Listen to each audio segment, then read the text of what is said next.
नमस्ते प्रणाम। मैं हूँ संजू यादव। सभी दीदी बहनी का स्वागत है हमारे यूट्यूब चैनल पर।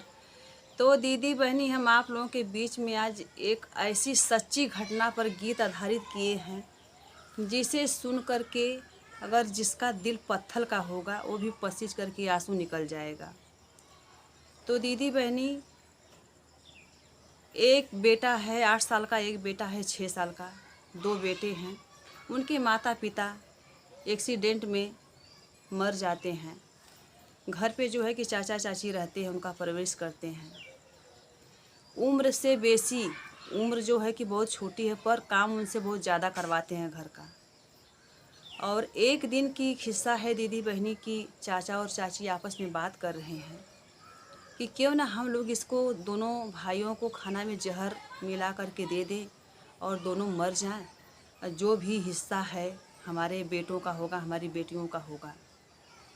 इस बात को बड़े बेटा जो है कि सुन रहा था। वो था 8 साल का था, समझदार था, सुन रहा था। वो डर गया, हदस गया दीदी बहनी। तो क्या किया कि रात में ही अपने छोटे भाई को, 6 साल का उसका भाई था, उसका हाथ पकड़ा और चुपके चुपके चुपके चुपके धीरे धीरे वो भागने लगा। भागते भागते भागते भागते वह एक साधु की कुटिया पर पहुंचता है दीदी बहनी। और वहाँ उसको शरण मिलती है। वो जो साधु बाबा हैं उनका जो है कि सहयोग करते हैं, वहाँ अपने स्थान पे रखते हैं, उनको शिक्षा दीक्षा देते हैं, उनको गाना बजाना सिखाते हैं। तो कुछ समय बीतते बीतते दोनों भाई भीख मांगते मांगते एक बूढ़ी माता के दरवाजे पर पहुँचते हैं। वह मैया देख कर के दोनों बालकों को, इतनी कम उम्र में जोगी का भेष देखने के बाद उसकी आंखों से आंसू चलने लगा और पूछने लगी मैया कि हे बाबू, हे बेटा, हे लल्ला, कौन सा ऐसा कारण आपके शरीर पर आ पड़ा, कौन सा ऐसा जो है कि दुख का जो है कि पहाड़ टूटा, जो इतनी कम उम्र में दोनों भाई आप लोग जोगी बन गए हो। इसका कारण मैं जानना चाहती हूँ, बेटा बताओ। तो दीदी बहनी देखिए, वह बेटा जो है कि गीत के माध्यम से अपना दुख दर्द बता रहा है उस मैया से। इस गीत को आप लोग पूरा अंत तक सुनिएगा, बहुत ही दर्द भरा गीत है।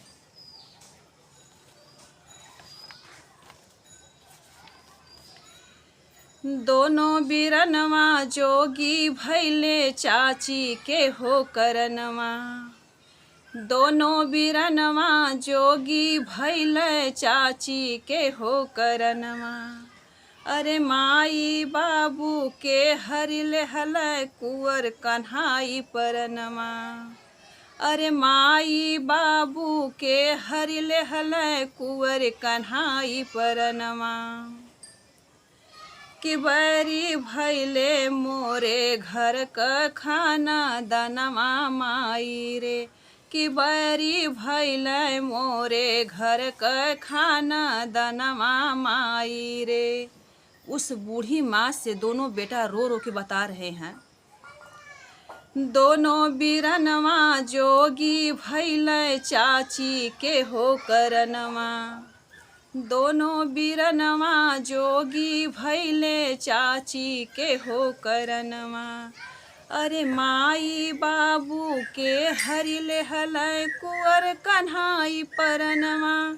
मो भैले घर कै खाना दनवा बैरी सुनिला माई हो। बैरी भैले मोरे घर कै खाना दनवा माई रे। कि बैरी भैले हमरे घर कै खाना दनवा माई रे। एही कारण जोगी भैले दोनों ललनवा माई रे। कि एही कारण जोगी भैले दोनों ललनवा माई रे। माई बाबू के मरते चाची रंग दिखावे। माई बाबू के मरते चाची रंग दिखावे। दुनहु भाई से काम करावे, दुई दुई रोटी खियावे। दोनों भाई से काम करावे, दुई दुई रोटी खियावे। बैरी भैले मोरे घर क खाना दानवा माई रे। एही कारण जोगी भइल है दुनो ललनवा माई रे। एही कारण जोगी भइल है दुनो ललनवा माई रे।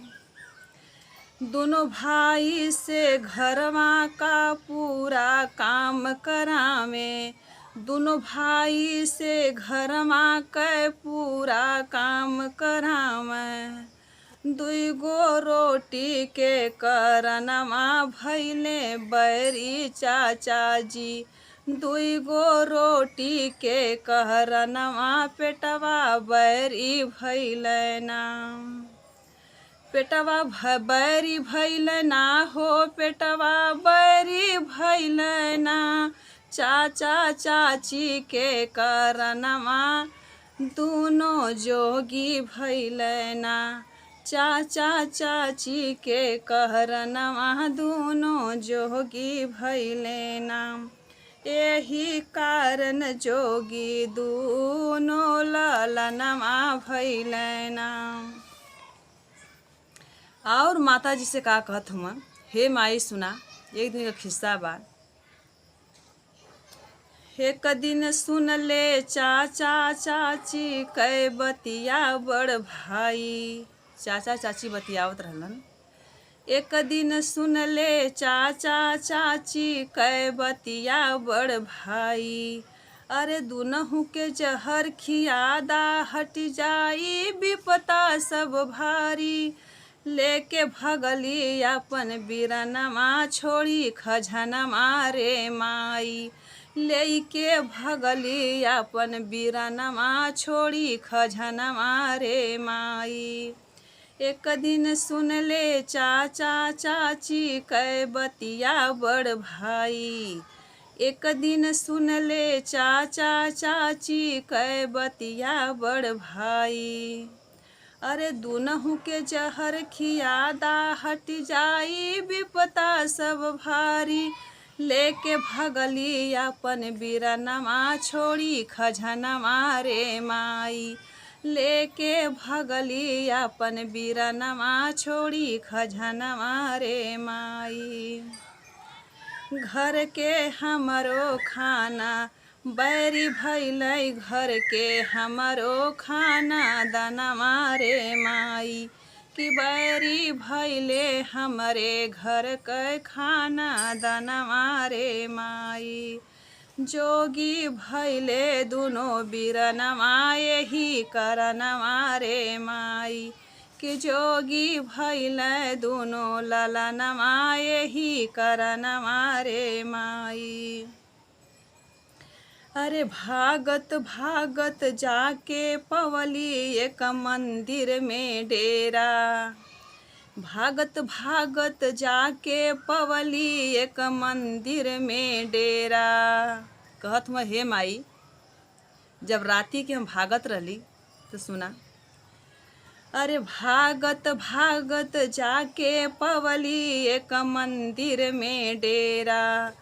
वहीं भगवान के खाई प्रसादी डाली घूम घूम फेरा। वहीं भगवान के खाई प्रसादी डाली घूम घूम फेरा। अरे धन्य धन्य मोरे गुरु हो जे हमके देहला शरण। धन्य धन्य मोरे गुरु हो जो हमके देहला शरण। दोनों बीरनमा जोगी भैले चाची के हो करनमा। अरे दोनों बीरनमा जोगी भैले चाची के हो करनमा। बैरी भैले मोरे घर का खाना दानवा माई रे।